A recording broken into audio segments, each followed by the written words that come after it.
ရှင်သေးမတွေဟာတနက်ပတ်လုံးဘဲအချိန်မဆိုမဲလက်ရှင်စိတ်ဖြစ်ပေါ်နိုင်ပြီးမိတ်လိုက်နိုင်ကြပေမဲ့လအနေငယ်မှာတော့တစ်ကြိမ်လောက်သာအောင်မြင်မြင်ကိုဝင်ရရှိနိုင်ကြပါတယ်ဒီလိုအရေးကြီးတဲ့မဲလက်တဲ့ကာလအတွင်းမှာတော့ရှင်သေးဒီဟာရှင်သေးမရဲ့အနာကနေမခွာပဲအမြဲတမ်းစောင့်ကြည့်နေတတ်ပါတယ်သူတို့တွေဟာတရက်ကိုအကြိမ်တရာနီးပါးထိအင်ပဒန်စိတ်အားထက်သန်စွာနဲ့မဲလိုက်ကြတာပါဒါဟာမွေးလာမဲ့ရှင်သေးကလေးတွေကသူ့ရဲ့သွေးသားရင်းတွေပဲလို့ရှင်သေးဒီကယုံကြည်သွားအောင်လှုံ့ဆော်တာလည်းဖြစ်ပါတယ်ရှင်သေးမဟာလည်းယူနေတဲ့ကာလအတွင်းမှာဘယ်ကောင်မှမထွက်သွားပါဘူးအကယ်၍ရှင်သေးဒီကသာဒီကလေးတွေဟာသူ့ရဲ့ကလေးတွေမဟုတ်ဘူးလို့တန်တရားဝင်သွားရင်အဲ့ဒီကလေးတွေကိုရေးရေးဆက်ဆက်ကိုက်တက်ပြစ်မှာဖြစ်ပါတယ်ဒါဟာစာဘာနာမြခင်ကြီးရဲ့မပြောရစရာကောင်းတော့အောင်ရစ်ဆက်လာတဲ့တော်ရန်ဥပဒေတစ်ခုဖြစ်ပါတယ်မဲလိုက်တဲ့ရာသီကုံဆုံးပြီး၄လလောက်ကြာမှတော့အမေရှင်သေးမဟာအုပ်စုတွေကနေတကောင်တည်းခွဲထွက်လာခဲ့ပါတယ်သူမဟာလက်ကျနေတဲ့တပင်အိုကြီးတပင်ရဲ့အောက်မှာနေရာလုပ်ပြီးသူ့ရဲ့ရင်သေးလေးတွေကိုတက်တက်စိတ်မွေးဖွားလိုက်တာပါအခုအချိန်မှာတော့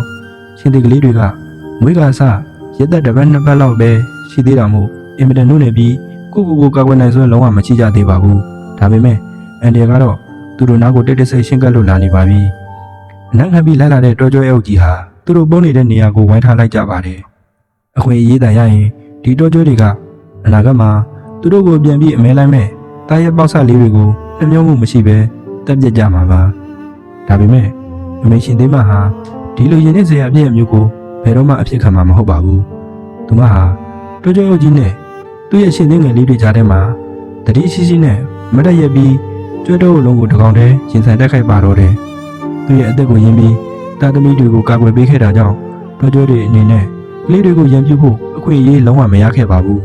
နောက်ဆုံးမှာတော့တော်ကြောအုပ်ကြီးဟာစိတ်ပြည့်လက်ပြည့်နဲ့ပဲလက်ပြန်သွားကြရရှာပါတယ်တော်ရဲ့သဘာဝဆိုတာဖုံးကွယ်နေတဲ့အန်ဒီတွေနဲ့ပြည့်နေနေတာပါအထူးသဖြင့်အားနေတဲ့ရှင်သေးပေါက်စားတွေအတွက်ပို့လို့တောင်ဆိုးပါသေးတယ်ဒါပေမဲ့အတွေ့အကြုံရင်းကျစ်တဲ့ဒီအမေရှင်သေးမကတော့ဘယ်လိုရှင်တိုက်ရမလဲဆိုတာကောင်းကောင်းကြီးသိနေပါတယ်သူ့ရဲ့ထူးချွန်လာတဲ့ဗီဇအစွမ်းအစတွေနဲ့အတူရင်သွင်းငယ်လေးတွေကိုဘေးကင်းကင်းနဲ့ကြကြမမနဲ့ကြီးထွားလာအောင်စောင့်ရှောက်ပေးခဲ့တာပါနောက်ထပ်နှစ်ပတ်အကြာမှာတော့ရှင်သေးပေါက်လေးတွေဟာအုပ်စုကြီးတဲ့ကိုပြန်ဝင်ဖို့အတွက်လုံလောက်တဲ့ခွန်အားတွေရှိလာခဲ့ပါပြီပထမဆုံးအနေနဲ့သူတို့ဟာအုပ်စုရဲ့အုပ်ချုပ်သူဖြစ်တဲ့သူတို့ရဲ့ဖခင်အရင်နဲ့ထိတဲ့ရင်ဆိုင်ရတော့မှာဖြစ်ပါတယ်ရှင်လေးကြီးကသူတို့ကိုလက်ခံလိုက်ပြီးဆိုတာနဲ့သူဟာရှင်သေးမနဲ့အတူပူပေါင်းပြီးကလေးတွေကိုဝိုင်းဝန်းကာကွယ်ဆောင်ရှောက်ပေးတော့မှာပါဒီအမေရှင်သေးမရဲ့သိခံမှုနဲ့ဂရုစိုက်မှုအလုံးဟာနောက်ဆုံးမှာတော့အရာထင်ခဲ့ပါပြီအမြဲလိုခက်ထန်ပြီးပူကြတတ်တဲ့ရှင်သေးကြီးဟာလည်းသူ့ရဲ့ခက်ထန်တဲ့စိတ်တွေကိုချော့ချပြီးတန်သူတွေအပေါ်ကျင်နာတတ်တဲ့ဖခင်တကောင်အဖြစ်ပြောင်းလဲသွားခဲ့ပါတယ်ဒီလိုနဲ့ရှင်သေးမဟာရလပေါင်းများစွာကြံ့ကြံ့ခံမှုလုံးလုံးကြကြရှိမှုနဲ့အနစ်နာခံမှုတွေဟာနောက်ဆုံးမှာတော့အောင်မြင်မှုအသီးအပွင့်တွေကိုရရှိစေခဲ့ပါတယ်အရင်ကပြိုကွဲလို့နှီးပါဖြစ်ခဲ့ရတဲ့ညီနောင်ရှင်သေးအုပ်စုဟာခွန်အားဗလာအသက်တွေနဲ့ရုပ်စစ်တဲ့တစ်ခုကိုဆက်လက်ကြိုးဆိုထူထောင်နိုင်ခဲ့ပါပြီဒါပေမဲ့အုပ်စုရဲ့စိန်ခေါ်မှုတွေကတော့ပြီးဆုံးသွားဖို့ဝေးပါသေးတယ်ရှင်သေးမဟာအရင်တုန်းကကြီးမားတဲ့ဆုံးရှုံးမှုတွေကိုခံစားခဲ့ရဘူးတာပါအုပ်စုတွေကရှင်သေးတီတွေဟာ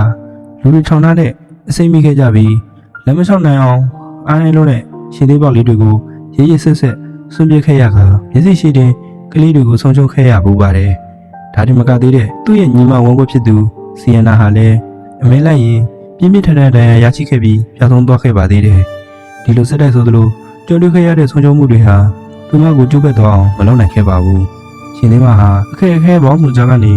အသက်ရှင်ကျန်ရတဲ့ကလေးတွေကိုဥဆောင်ပြီးမျိုးစစ်သက်တွေကိုမွေးမြူခဲ့တာမျိုးတို့လူနီးပါဖြစ်နေခဲ့တဲ့ရှင်သေးအုပ်စုကိုတကူတော့ပြန်လည်ထိမ့်သိမ်းဆောင်းရှောက်နိုင်ခဲ့ပြီးသူတို့ရဲ့မျိုးနွယ်စုအင်ပါယာကြီးကိုအောင်မြင်စွာဆက်ခံထိမ့်သိမ်းပေးနိုင်ခဲ့ပါတော့တယ်။ဆုံးဖြတ်ကြည့်ရှုပေးတဲ့အတွက်အားလုံးကိုကျေးဇူးတင်ပါတယ်ခင်ဗျာ။